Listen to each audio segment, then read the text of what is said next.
Good morning, everyone. What is actually instruction verb or imperative verb? Let's find out. What are instruction verbs? Instruction verbs are also called imperative verbs. It is a bossy verb. It makes the sentence bossy. It gives order or commands.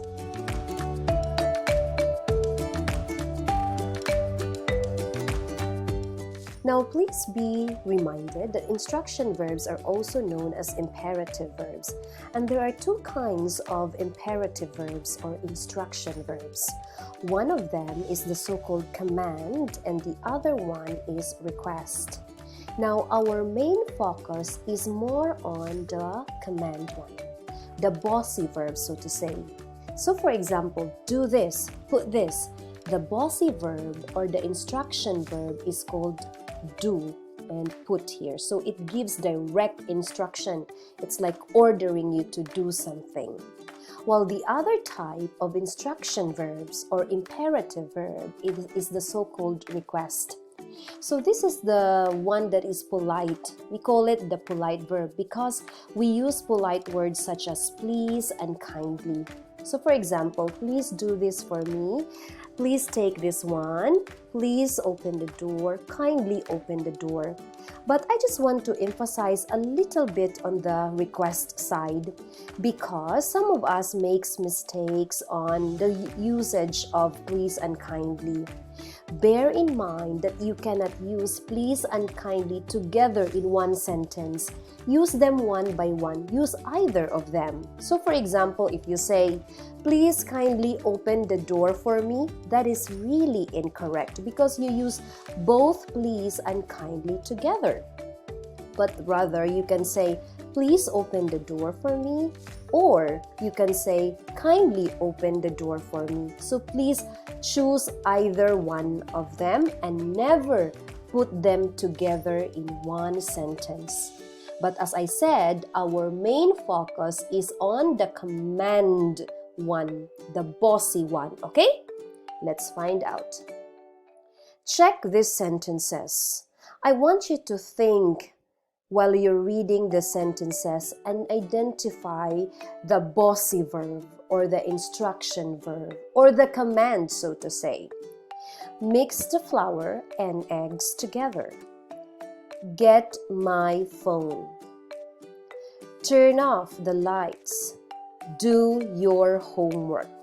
Now, if I put here a full stop for using commands and request, we can actually put either full stop or exclamation point to end your sentence. So both are acceptable. But as what I said, I want you to think and find the verbs here, the bossy verbs. Okay? Find the instruction verbs. Your clue, they should be sounding as bossy ones. Good job. Mix the flour and eggs together. So the bossy verb or the instruction verb is mixed. Get my phone, get. Turn off the lights, turn off. Do your homework, do. So normally they are found at the beginning of the sentence. Now because you are putting them at the beginning, you normally capitalize them also. By the way, let me emphasize on the third sentence. The third bossy verb is turn off. Why not turn? Because if you say turn, the meaning is changed. But when you say turn off, the meaning is different. So you need to emphasize on the meaning as well. Okay? Next, try this. Don't go there. See, I use exclamation point here. There's a beehive. Never play with fire. Pour the cooking oil now. So I want you to spend your time and find the bossy verbs or the commands or the instruction verbs. So I'm repeating those terms so that you will be familiar with them, okay?